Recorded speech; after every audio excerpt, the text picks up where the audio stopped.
Good evening and welcome to NTD News. I'm Steve Lance, in for Stefania. Prince Philip, the Queen's husband, has died at the age of 99. The Buckingham Palace said the late royal passed away peacefully this morning at Windsor Castle. President Joe Biden has just fulfilled one of his campaign promises. However, this one could wind up being controversial, even within his own party. Michigan's third wave of the virus is expected to hit record-breaking numbers, but officials haven't locked the state down like they did in November.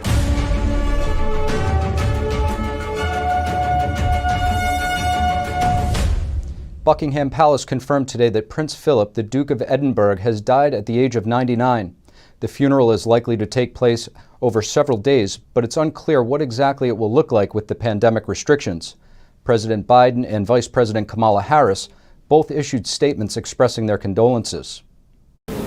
In a statement, the palace said His Royal Highness passed away peacefully this morning at Windsor Castle. Further announcement will be made in due course. The royal family joined with people around the world in mourning his loss. There were signs that his health was failing in recent years. In February, he spent 4 weeks in hospital. His death, just 2 months from his 100-year birthday, came as no surprise, but it's triggered an outpouring of tributes from both within Britain and beyond. In Downing Street, Prime Minister Boris Johnson paid his tribute to the Duke for his decades of public service. We remember the Duke for all of this, and above all, for his steadfast support for Her Majesty the Queen. Not just as her consort, by her side every day of her reign, but as her husband, her strength and stay of more than 70 years. Flags at Buckingham Palace and at government buildings across Britain have been lowered to half-mast. So we mourn today with Her Majesty the Queen.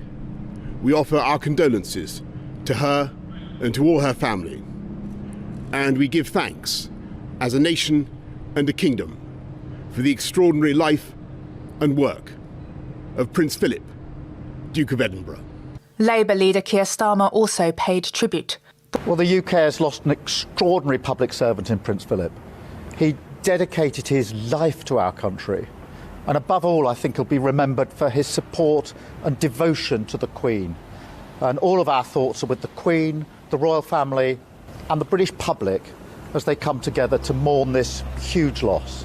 Born as a Greek prince, Philip spent much of his youth in Britain. During the Second World War, he serviced as a captain in the Royal Navy. He married then Prince Elizabeth in 1947. Less than 5 years later, King George VI died and Elizabeth became Queen, her coronation taking place in 1953, and Philip became the monarch's prince consort. During the seismic changes that took place in post-war years, he was the one key figures the Queen could turn to and trust. Earlier today at the Oval Office, Biden called the late royal a heck of a guy. And in his statement, he said Prince Philip's legacy will live on not only through his family, but in all the charitable endeavors he shaped. President Joe Biden has fulfilled one of his campaign promises today. He has set up a commission to review the possibility of adding more justices to the United States Supreme Court. Biden announced he will put together a commission to study whether packing the Supreme Court would be feasible. When then-candidate Biden was on the campaign trail, he was asked about his plan for the commission. I will ask them to, over 180 days, come back to me with recommendations as to how to reform the court system, because it's getting out of whack. When Biden was the Delaware senator, he was strongly opposed to court packing, leaving many wondering what has changed.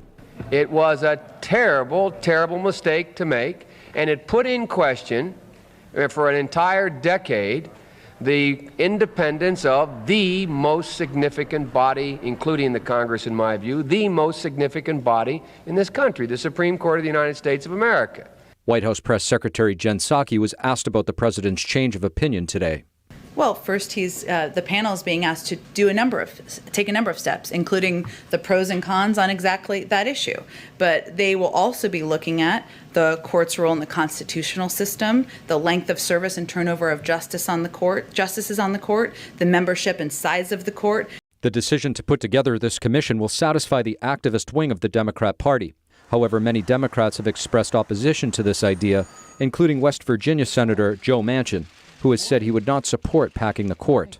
I want to rest those fears for you right now, because when they talk about whether it be packing the courts or ending the filibuster, I will not vote to do that. I will not vote to pack the courts. In a statement today, liberal Supreme Court Justice Stephen Breyer pushed back on the idea of court packing, warning those in favor of it to think long and hard. The Dakota Access Pipeline will keep operating for the moment. Today, the Biden administration is expected to state its stance on whether the pipeline should shut down or not. NTD's Kevin Hogan has the details. A lawyer for the federal government said the Dakota Access Pipeline will remain in operation. Justice Department lawyer Ben Schiffman told Washington, D.C.'s U.S. District Court the government will not shut down the pipeline right now. But he says the feds do have the authority to shut it down if they want to. The federal government is now reviewing the pipeline's environmental impacts. Schiffman said the Biden administration is requiring the pipeline to abide by an outdated permit that allowed for its construction, but it hasn't taken any additional action. The Dakota Access Pipeline transports just over 500,000 barrels of oil every day from North Dakota to Illinois. Energy Transfer Partners says it's the fastest, safest, and most efficient way to transport oil. Native Americans have protested the construction of the pipeline, and some tribes said it would damage their cultural sites and a water source. Consulting firm ICF did a study on the impacts of shutting down the pipeline for 16 months. It said doing so would eliminate over 7,000 jobs and reduce nearly $1 billion in gas production tax revenue for North Dakota and Montana over about 2 years. The Biden administration may decide on Friday whether or not they have the authority to shut down the pipeline. Kevin Hogan, NTD News. Michigan's third wave could prove to be the worst, but the state isn't taking such a heavy-handed approach to tackle the problem, at least not now. NTD's Miguel Moreno has the story and an update on virus trends. The latest surge is on track to infecting a record-breaking number of Michiganders. Data from Johns Hopkins University says they're now reporting the highest daily case average in the country. So, as the governor mentioned, I am quite concerned with what we are seeing in our data. We are on track to potentially see a surge in cases that's even greater than the one we saw in the fall. In November, their daily case average peaked at about 8,600. They're already past that. Early data shows about 8,800 on Thursday, but Governor Gretchen Whitmer isn't using such a heavy-handed lock-it-down method to tackle the outbreak like before, at least not for now. And that's why I'm calling on high schools to voluntarily go remote for 2 weeks past spring break.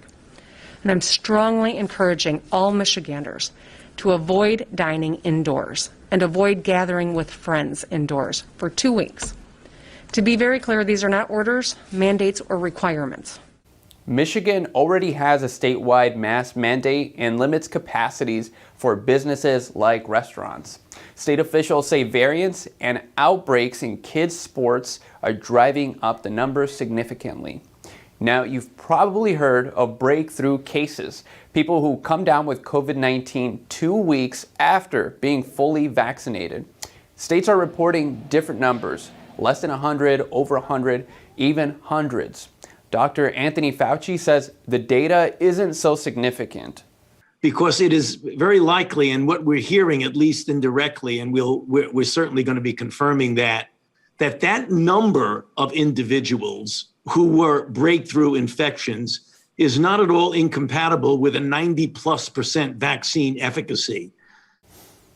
Based on this early unconfirmed data, Fauci says that in his view, people shouldn't be worried about vaccines losing their efficacy. And let's go over those virus trends in the U.S. Cases were falling a bit over the past few days, but ticked up to a daily case average of about 64,100 on Wednesday. And new hospital admissions are trending in the wrong direction. But here's the bright side. Deaths are plummeting. Since late March, that daily death number's gone down from nearly 1,000 to about 700, a 30% drop. Steve, I'll toss it back to you. The skyrocketing number of apprehensions at the border has hit a 15-year high, but the president of the National Border Patrol Council says it's the biggest surge Border Patrol's seen in the history of the agency. Brandon Judd, the president of the National Border Patrol Council, says people are going to hear that surges come, surges go. But he says this influx at the border is unlike anything we've ever seen before.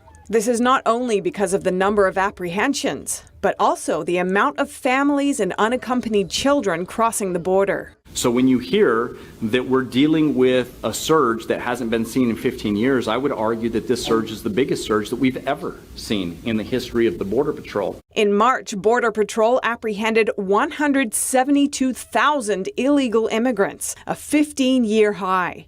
This is up by over 70,000 since February.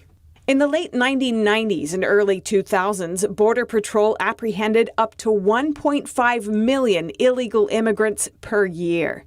But Judd said during a roundtable in Texas on Wednesday that those 1.5 million arrests consisted of only 400 to 500,000 individuals that he said agents kept rearresting over and over again. Today, if we make 1.2 million arrests, we're actually dealing with about 800 to 900,000 different people. Judd said the crisis at the border can easily be solved if the Biden administration changes course on its immigration policy. And Vice President Kamala Harris is facing scrutiny for not visiting the border after being put in charge of the situation last month and being personally invited for a border tour by Arizona's Attorney General. Attorney General Mark Brnovich said Thursday that Harris hadn't responded to his invitation and suggested her lack of response says it all. In an interview with Fox Business, Brnovich said Harris needs to look into the eyes of people being smuggled across the border, being exploited by the cartels, and realize this is a humanitarian crisis on so many levels. And Texas Representative Troy Nehls toured a migrant holding facility in Houston Wednesday. The warehouse-like facility is holding 450 girls aged 13 to 17 years old. Nehls said he asked facility workers how many of the girls had been abused or sexually assaulted on their journeys to the U.S. And what I found out is that there have been girls here that have been sent to a local hospital via an ambulance that have received some form of sexual trauma, and some of those girls actually pregnant. And it can be very, very frustrating as a law enforcement officer for 30 years to hear some of these stories. Because these stories, this could have totally have been avoided. He's calling on President Biden to secure the border before more children embark on the dangerous track. Biden's infrastructure package allocates over $200 billion toward affordable housing projects. One congressman tells NTD this is an overreach and violates the 10th Amendment. NTD's Melina Wisecup brings us the details. Biden's $2 trillion infrastructure package has drawn controversy from what it's funding to how it's being paid for. But the opposition doesn't just stop at the price tag alone. There are some other highly controversial details that have been largely overlooked so far. I said, what if you had a pill that had a little bit of good in it, but 80% of it would kill you? Would you take the pill? The congressman points out that Biden's affordable housing project could be an overreach that violates the 10th Amendment. That's because his $213 billion investment is paired with a new approach to eliminate state and local exclusionary zoning laws. He's outlawed the building of multifamily. He's taken neighborhoods that have been traditionally residential and basically putting restrictions on them that's simply not a function of the federal government. That's left to the cities and towns all across America and to the states. To defend this, the Biden administration claims the zoning laws drive up the cost of construction, which prevents underserved communities from moving to better neighborhoods. But these are issues that also need to be addressed, and I think will come in a second package for later consideration later on. House Speaker Nancy Pelosi suggests that the infrastructure package will be split into two bills. She aims to have both passed by August. Top Democrats Pelosi and Schumer have joined Biden, saying they want to negotiate with Republicans. But Representative Norman says he's expecting no negotiation at all. But this, they're just forcing it on us, and there's no transparency with where the money's going or how it's going to be dispersed. I don't think they're going to run it through the committees, and I think just like the COVID package and so many other things this president's doing, immigration, they don't care. They're just doing it. Now, in order to pass this bill without any negotiation with Republicans, top Democrats will have to use that budget reconciliation process, but that process has become highly controversial. Moderate Democrat Senator Joe Manchin has said this week that he will not vote for the bill if it's passed this way. And with such a thin majority that Democrats have in the Senate, even just missing Manchin's vote alone could cause this bill to stall in the Senate. Reporting in Washington, D.C., Melina Weisskopf, NTD News. And Biden will meet with Congress members from both sides of the aisle on Monday to negotiate on the package. We don't know who exactly will be there. Lawmakers on both sides of the aisle are doubling down on their opposition to forced organ harvesting in China. NTD's Lin Lin spoke with Texas Representative Brian Babin, who says it's time to hold the Chinese Communist Party accountable. This bipartisan bill, the Stop Forced Organ Harvesting Act, is designed to combat global organ trafficking. If approved, the U.S. government would be able to sanction individuals and government officials responsible for organ harvesting across the world. It would end the United States' silence on China's decade-long criminal practice. It's time that we take a bold stance against the Chinese Communist Party and hold it accountable for these inhumane atrocities. The Chinese regime has long denied forced organ harvesting of prisoners of conscience, despite evidence of this practice in China. We're seeing the practice of forced organ harvesting, turning the bodies of political and religious dissidents into assets and profits for the party. In 2019, an independent people's tribunal based in London concluded that state-sanctioned organ harvesting is happening in China on a significant scale, with Falun Gong practitioners the principal source. International human rights attorney David Mattis told NTD he has no doubt about this conclusion. He says it is the Communist Party's nature to maintain power through intimidation and forced worship of supremacy. The Communist Party, since it came to power, has been engaged in mass atrocities leading to the killings of millions of innocent civilians. There have been a number of congressional hearings and resolutions condemning forced organ harvesting, but nothing signed into law. This new bill is seen as an important step in that direction by human rights advocates. Lin Lin, NTD News, Washington, D.C. Students and staff at a college in Michigan were rattled by a series of racist graffiti found in a dorm. But the situation might not be what you think. NTD's Christina Kim tells us what really happened. According to police, a 21-year-old black student is behind a series of racist messages that shocked the Albion College campus. Chief Scott Kipp tells Michigan Live they brought him in for questioning on Tuesday. On April 2nd, racist graffiti was found on the stairwell of Mitchell Towers at Albion College. The tags made references to the Ku Klux Klan, had a Jewish Star of David with 666 written in the center, and other derogatory messages. The images were posted on a City Watch News group on Facebook. After the incident, more than 450 students and staff marched across campus to boycott the injustices. Students reportedly asked for a wellness day to process the news, and some said they didn't feel safe on campus. Initially, the college said it would seek criminal charges against the people involved. The student behind it all took responsibility for the incident and was removed from campus and temporarily suspended. But Albion College said the incident isn't about one particular person or one particular incident. They say there is racial pain and trauma on campus that they will work to heal. But many users criticize the school for failing to mention that the student was a person of color, given that many assume the incident was fueled by white supremacy. Some called the incident a hoax, and several criticized the students for their knee-jerk reaction before critically thinking about the events. One user said, "This is what happens when you teach our youth to be reactionary instead of analytical." The school is launching an investigation into the issue. Christina Kim, NTD News. Coming up, new insight into the motive of the man who punched a grandma in California. Surveillance footage shows 4 people attacked him prior to the incident. And California is allowing transgender inmates to move into prisons that align with their gender identity. So far, most requests are to move to the women's prison. That and more on NTD.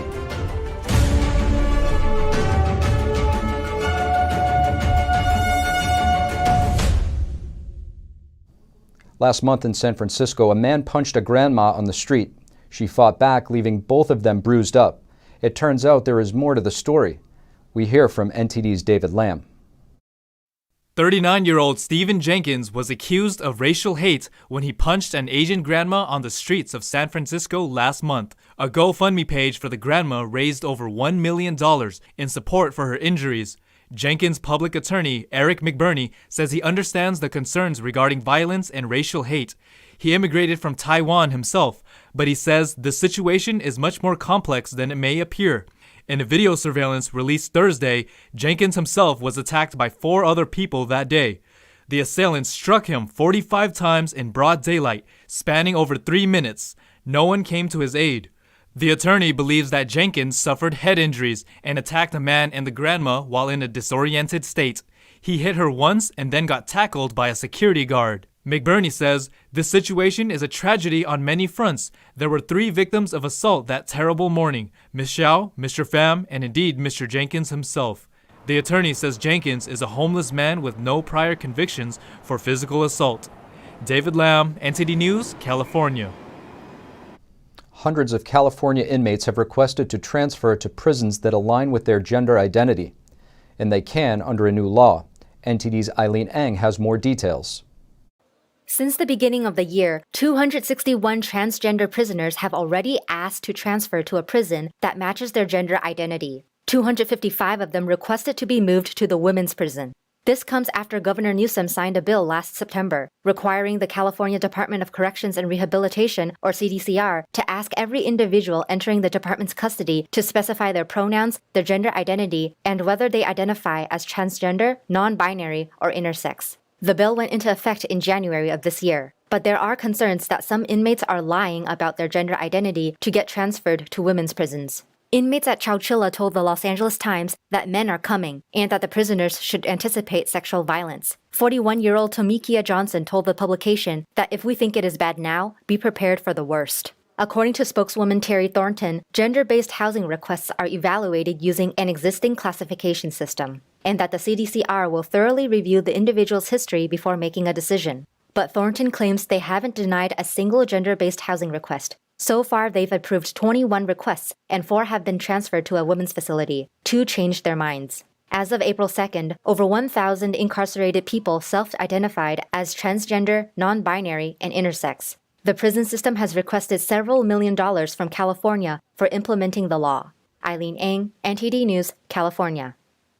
New York City is gradually reopening. Many venues have opened in the past few weeks, but another category has been added to the list. NTD's Arian Pazdar has the story.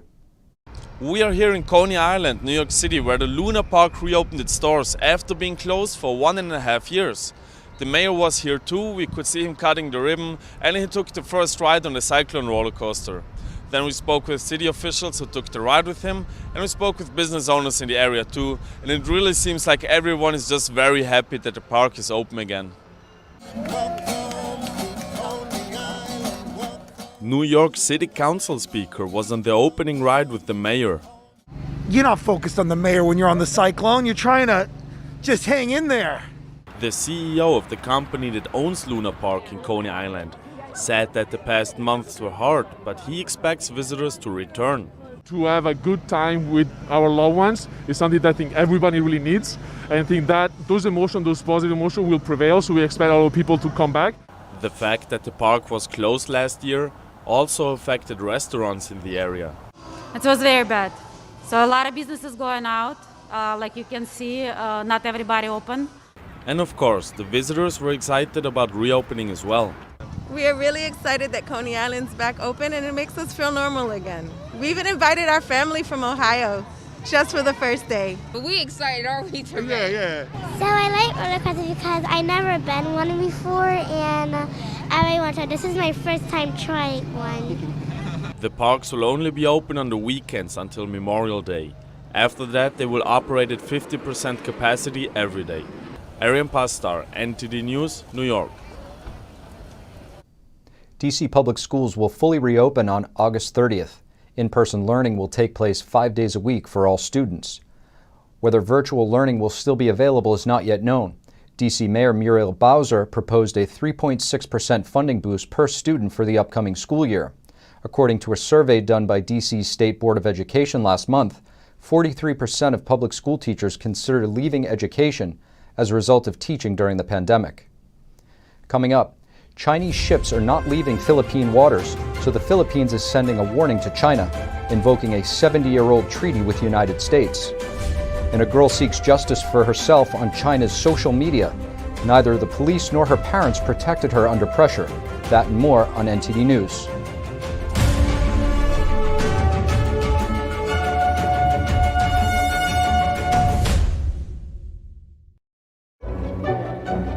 Someone has to find the way to build the Great Dome.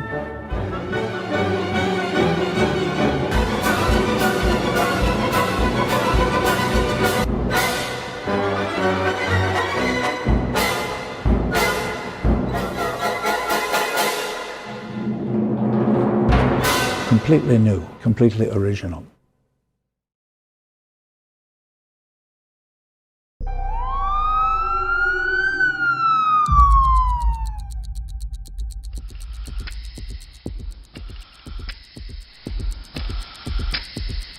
The coronavirus outbreak is the latest wake-up call. U.S. Senator Ben Sasse put it plainly. The Chinese Communist Party has lied, is lying, and will continue to lie about coronavirus to protect the regime. In 5 to 10 years, we'll have virtually no manufacturing capacity left for generic drugs. And again, this is 90% of our medicines. And the world should know, if Hong Kong falls, the whole world falls, okay? Because the Chinese Communist Party is the existential risk of humanity, period. Since the CCP took power, 80 million people have died from its policies and political campaigns. They're using our institutions and our norms and our values against us in ways that we hadn't necessarily envisioned towards their own authoritarian agenda. From the party's great firewall in cyberspace, or to that great wall of sand in the South China Sea. More repression, more unfair competition, more predatory economic practices, indeed a more aggressive military posture as well. If we do not meet this threat now, it's going to define our century.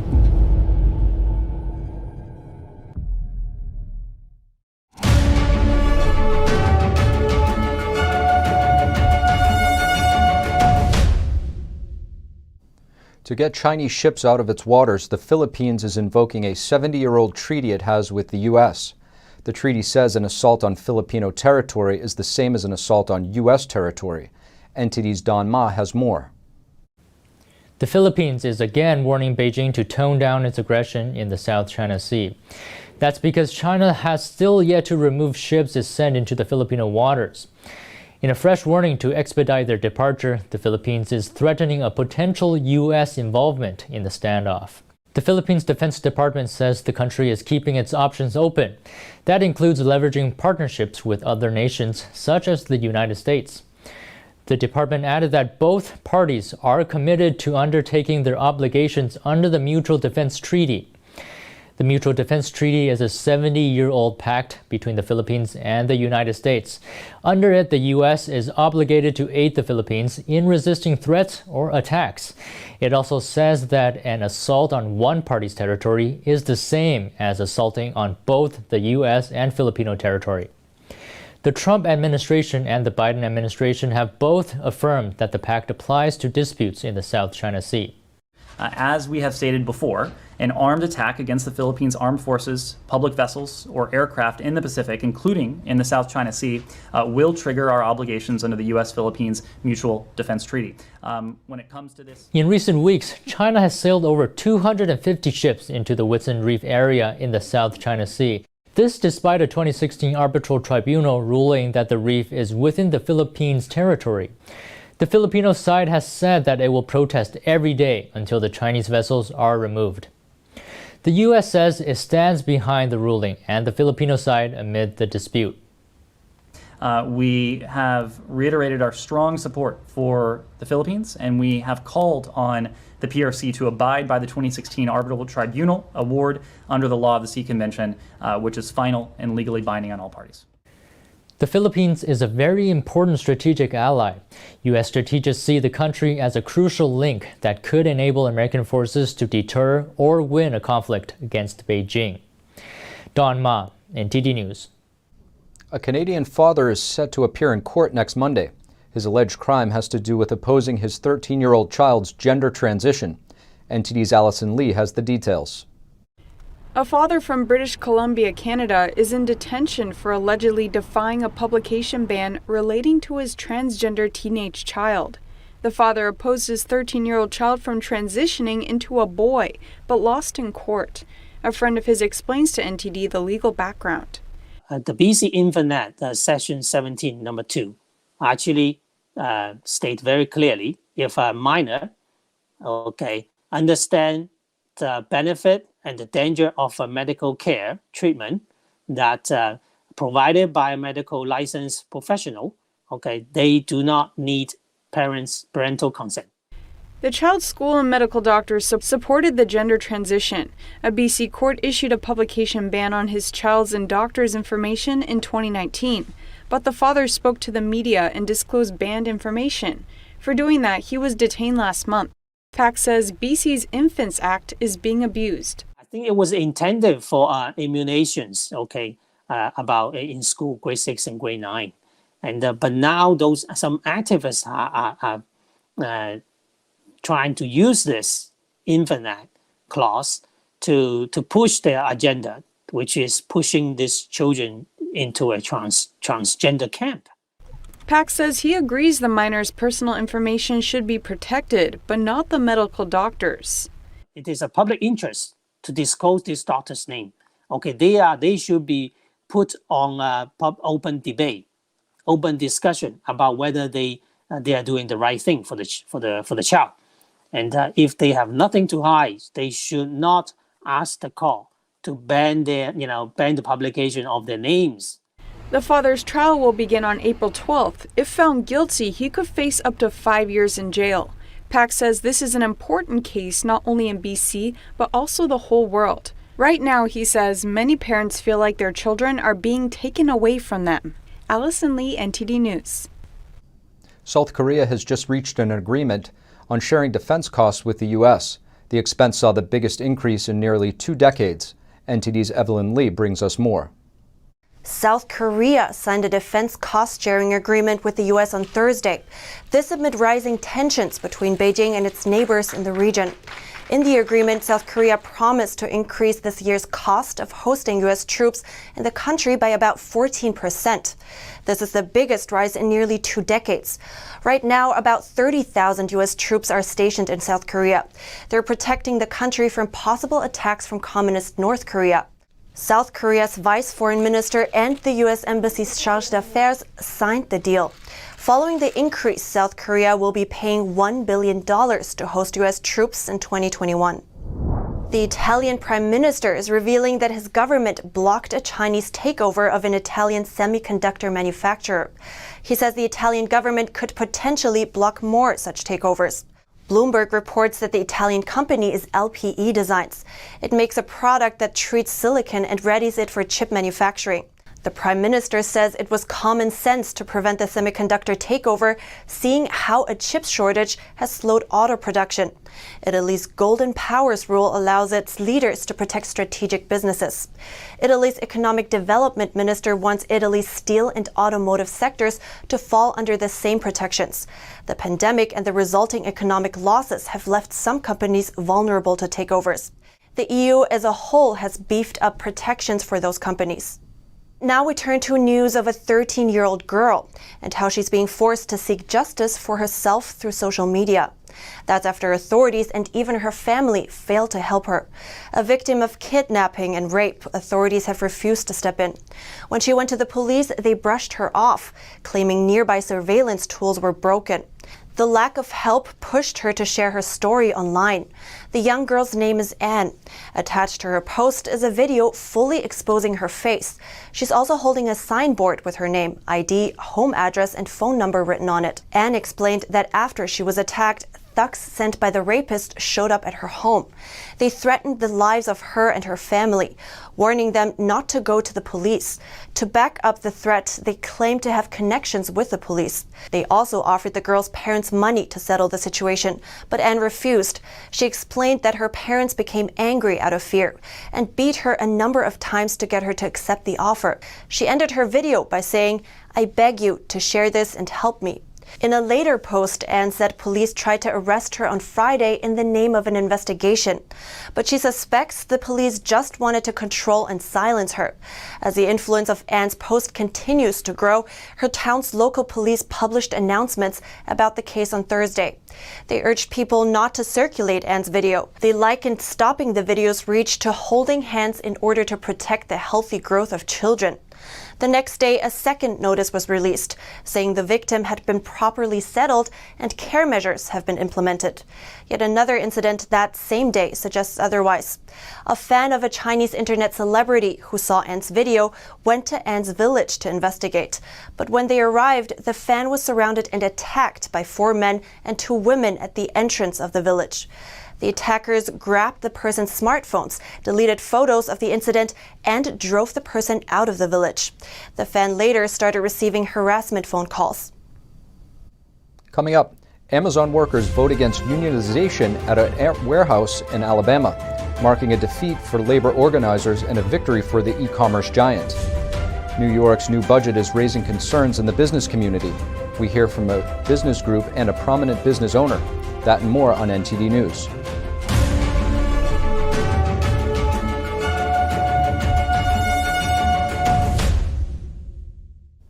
The Biden administration says it will create new well-paying jobs through the renewable energy programs in its new infrastructure plan. However, it seems more jobs may be created in China instead, and those could also involve forced labor. President Biden's $2 trillion infrastructure plan pushes for a green energy economy. Officials say it could create well-paid jobs, especially for displaced fossil fuel workers. We want to make sure that we create good-paying jobs for all kinds of people in every pocket of America, and that means good-paying union jobs. However, the president of the think tank Heartland Institute, James Taylor, says the move to a green economy would shift jobs from American conventional energy to foreign wind and solar power. The rare earth minerals and other important minerals and metals that are necessary for wind turbines and solar panels, they are produced primarily outside the United States and primarily in China. Rare earths and polysilicon are 2 raw materials needed for green energy technologies, and China dominates both markets.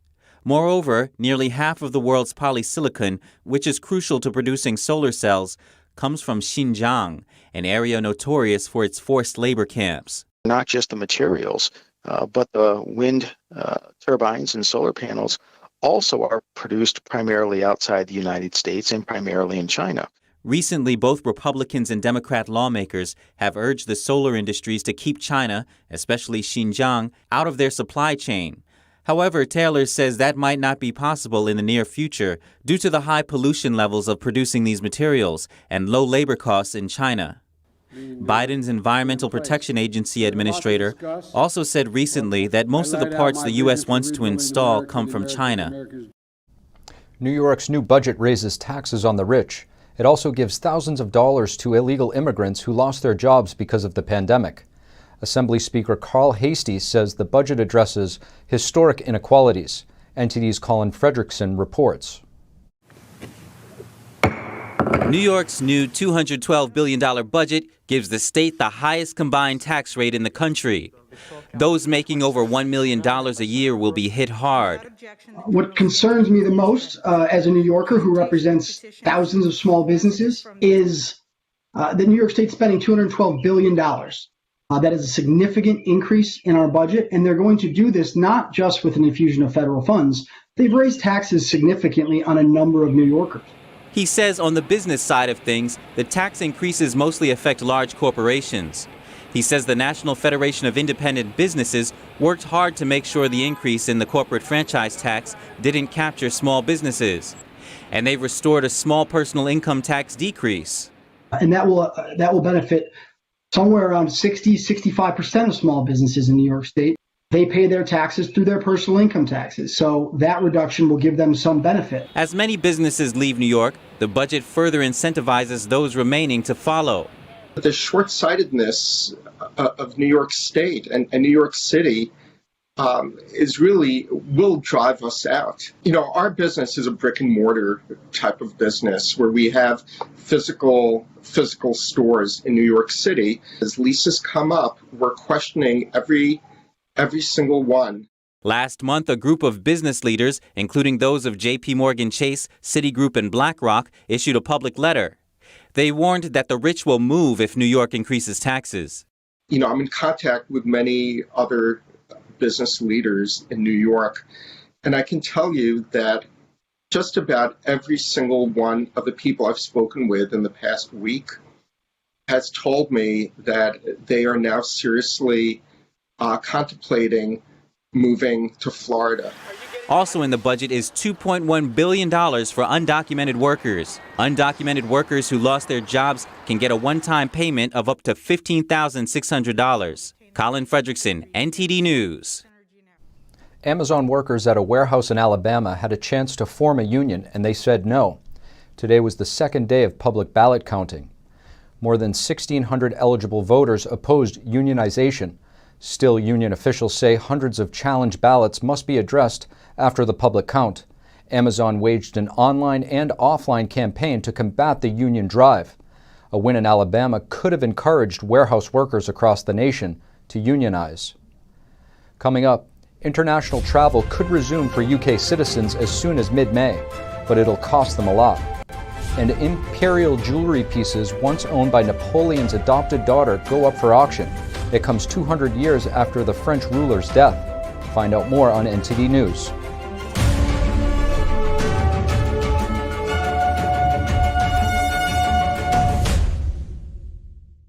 We can't control political volatility, inflation, massive government debt, or the wild swings of the stock market. But we can control where we put our money. Gold is easily outperforming the stock market the last 20 years. Protect your money. Buy gold. For your free direct bullion guide to buying gold, call 1-800-757-7050. During the 2008 recession, Americans lost over $2 trillion from their 401ks. For many people, retirement was no longer an option. But do you know what tried and true investment nearly doubled its value following the recession? Gold. Protect your money. Buy gold. For your free direct bullion guide to buying gold, call 1-800-757-7050. Start your collection today.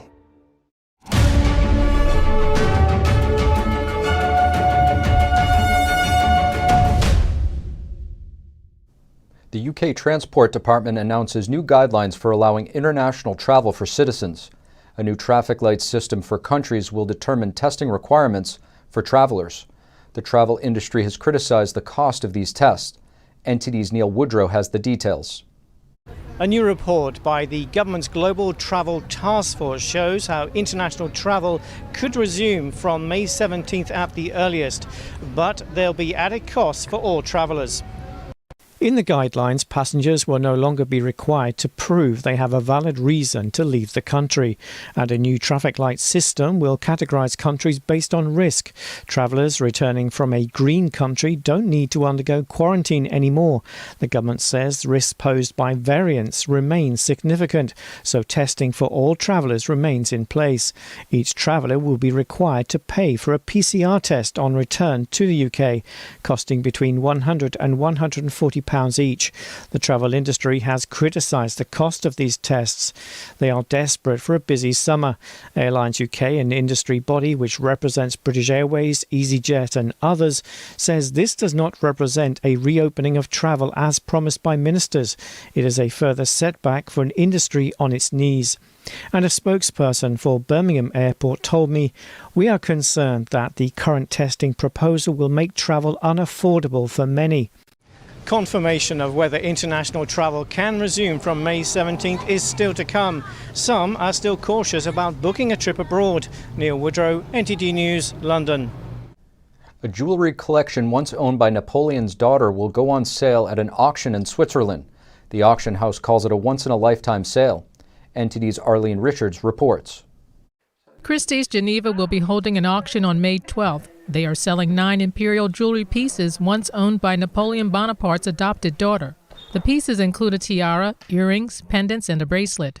They will be offered as individual lots. The jewels were shown to the media in Amsterdam earlier this week. The auction takes place at a moment of historical significance. 2021 marks the year of 200 years of Napoleon's death, and I imagine that the family decided this was a good point in history to part from these jewels who have been in the family for so many generations. The jewels originally belonged to Stephanie de Beauharnais, the Grand Duchess of Baden. Napoleon married Stephanie's aunt in 1796. He later adopted Stephanie after her mother died. Well, I think in jewelry history, Napoleon is probably one of the most important provenances you can find. So it's a very rare occasion that important pieces of that kind come to auction in the first place, and then to have that amazing provenance on top of it it only happens once in a lifetime. Christie's is counting a total of 38 natural sapphires in the Beauharnais Peruri. They all came from what is now Sri Lanka with no further treatment. The collection also features an unknown number of diamonds. It's very tough to say the exact number of diamonds, but we're basically in the thousands of diamonds, and each diamond would have been cut perfectly for this piece and for this design. So you find very different sizes, cuts, and styles. The auction house will not disclose the name of the seller, but the pieces are coming from descendants of the royal family. One highlight of the collection is the crown of Portuguese Queen Maria II. It's set with a remarkable Burmese sapphire in the center. What do you call a group of jellyfish? Residents in the northern Italian port town of Trieste found out on Wednesday when a smack of jellyfish floated onto the harbor there. Local residents took to social media to show their collections of video and photos of the grouping, which experts say was made of barrel jellyfish. It's one of the biggest to be found in the Mediterranean Sea. Environmental groups said the unusual gathering was probably caused by winds and currents that had pushed the jellyfish into the harbor. They remained on top of the water where the temperatures were warmer and where they could also find more plankton. Brown bears at the Belgian zoo are waking up after months of hibernation. They're hungry, ready to stretch their legs, and surprisingly, in the mood for some fun. The days are finally long and warm enough for bears across the world to stop hibernating. You'd want a bath after sleeping for 3 months, too. A Belgium zoo zookeeper tells us they're enjoying the nice weather. With the arrival of spring, they start to eat well. They will regain their strength and will eat a lot more in the course of the summer in order to make reserves for the next winter. But there's more to life as a bear than getting food. There's things to be explored. Maybe that wasn't the best idea. Play fighting is a good way to get your energy out after spending so long cooped up. Although not everyone's in the mood.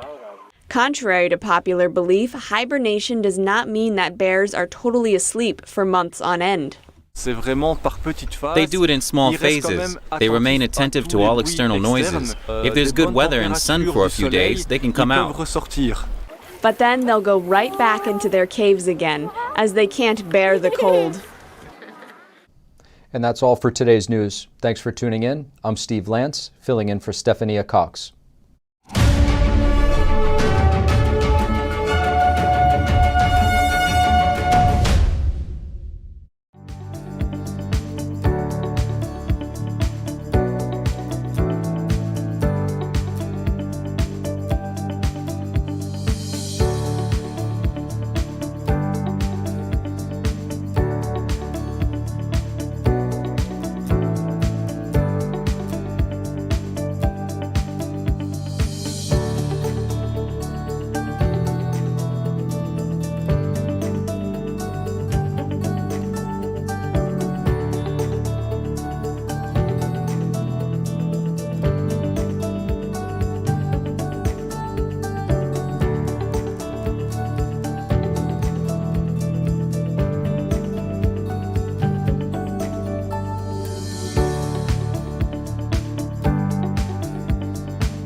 We have a new channel. Subscribe to us on YouTube at NTD News.